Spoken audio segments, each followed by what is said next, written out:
Welcome back to another episode, and I've got my good mate Leeroy here, who's got a multi-effects by Mooer. Which one is this one, man? This is the GE150 Plus, Trav. It's multi-effects. It's got 9 effects blocks. It's got effects. It's got distortion, amp, cab, noise gate, EQ, modulation, delay, reverb. This particular unit has 66 banks, and you can save 3 presets in each bank. This particular one has left and right 1/4 outputs. It also has OTG out, so you can actually use it for recording. It's got 55 inbuilt preamps and 25 user slots for you to actually put amps into it if you like to. You can get those amps off the Mooer website for free, which is awesome. You can also add your own IRs. It's got 26 inbuilt cabs, but it's also got 20 user slots for your own IRs. Now, what I love about this pedal is it actually comes with some great sounds from the factory. So it's got a whole bunch of amplifiers in it, obviously, and cabinets, and the factory's done a great job just to create some sounds that you might actually use. The sound I was just using then is a PV5050 clean. Let's just roll that up. You can hear it's got a bit of reverb, delay. Just gives it a nice sound. Now, obviously, as we move through the ABC switches, we change presets. So we'll go up to C.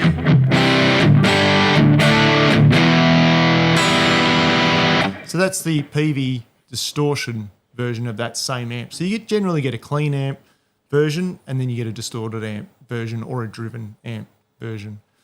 So let's move to the interface itself. Just going to turn this guitar down. So we have a master knob, which is obviously your master volume. Then we have a select knob and a mode knob.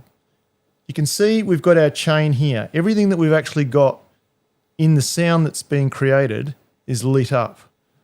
So if we now go to the one before it, the sound that I actually started with, you'll see we've got an amp, a cab, a modulation, a delay, and a reverb all switched on in that patch. We've saved the settings of all of those effects together into what's called the patch. Alrighty, now we've got a few different screens. We've got play screen. We can press the EXP button, which will take us to our expression pedal settings. We have a tap tempo here for our delays, etc. We have rhythm because we have an actual drum machine in the unit and a looper as well. If we hold these 2 buttons down, we get a tuner. You can see a nice big visible tuner, great on stage, etc. You can get out of that just by pressing the play screen.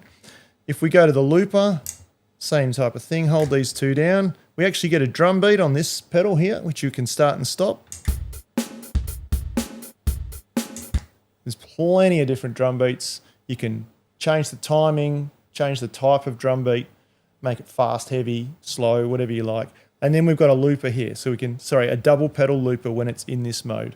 So we can actually record and stop using the 2 buttons, which is a fantastic feature to have on any multi-effects unit, because normally you're restricted to having a 1-button looper. This has a 2-button looper and then a separate drum button, which is awesome. All right, let's just go back to the play screen now. So as I was saying, within this patch, we've got particular things switched on. So if we look at the unit here, we've got master volume, we've got a select mode, select knob, and we've got a mode knob. Now you can see what's lit up on the screen here and what's lit up on these icons shows you what's inside the patch. If we want to go into the patch and make some changes, we just use the mode knob. Inside the mode knob, we can then use the select knob to select something. We can select something and we can make an adjustment. Click it again and it will change it. It will unhighlight it and then we can come back. Moving over to the pure boost, if we want to switch them on or off, we just use the mode knob. You can see it goes red. That means it's actually on. Switch it off. Can make some changes in it if we choose to with the select knob. All right, moving on, you can see we've got a PV amplifier. That's a clean amplifier. The amp's flashing. That means that that's what we're looking at. Once again, you can go in and change that.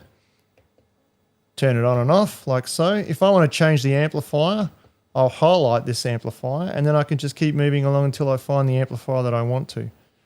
If you see, it actually ends up in a user setting. which basically has all the amps that you can add to it if you choose to. See the empty slots there? You can add your own amplifiers. Alrighty. Moving on, we've got a cabinet, 1x12 cabinet, a noise gate. All of these can be switched on and off. You can obviously enter the parameter section and change the parameters on them. Alrighty, that's a fantastic feature, easy way to navigate this particular unit. Let's go back to the play screen and I want to show you the expression pedal. So we click on the expression pedal, we've got a function button. We can click on that function and we can make this expression pedal do whatever we want. So let's just say we want to make it, let's see, where we'll pick a noise gate. We want to change the threshold of the noise gate with this particular unit. We can do that. If we want to change the sensitivity of the noise gate with this particular expression pedal, by moving it back and forth, we can do that. We can change the attack, etc., etc. We can set whatever we choose to be the function of the expression pedal. Alternatively, we can go back and we have an expression volume. If we click on that, we can have a minimum and a maximum volume if we choose to have this as a volume pedal. Now you can actually have them both.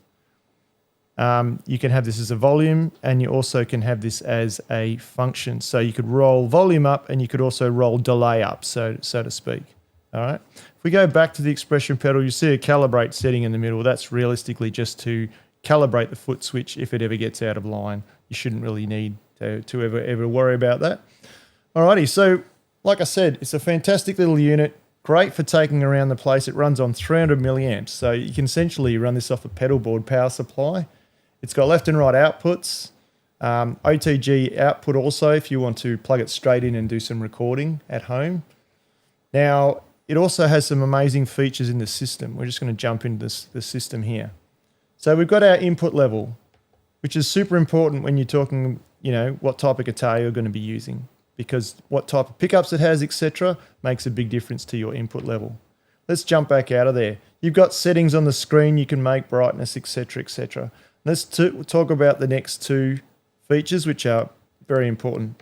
The cab sim through. So you can actually choose to have a cabinet on one side, like you got left and right outs.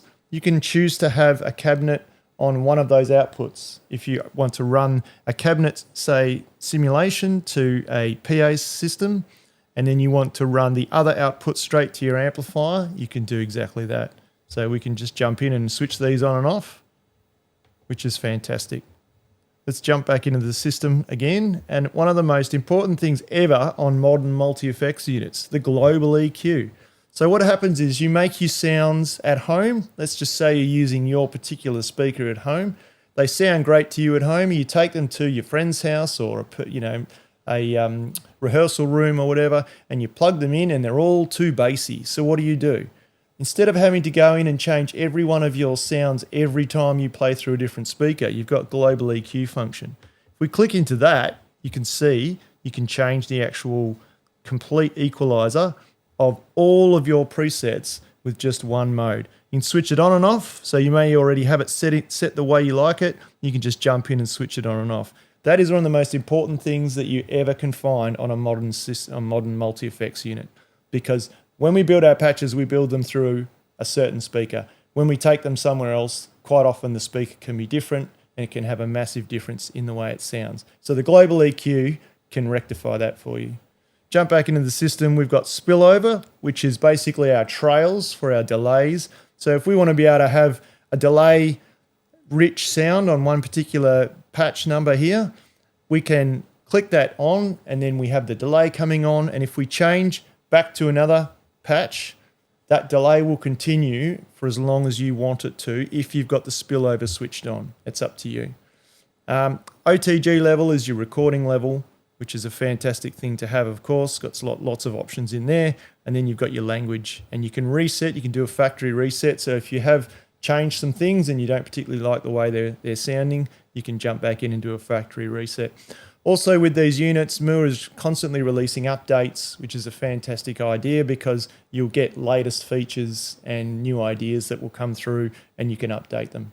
Alrighty, so that's a quick overview of the 150 Plus. It comes in two other modes, the 150 Pro, the 150 Max, and it also comes in a lithium-ion battery installed unit. So it's a rechargeable battery that's actually inside the units, so you don't have to ever worry about power. Alright, let's just jump back to the play screen, jump into that PV rhythm sound, and let's go from there.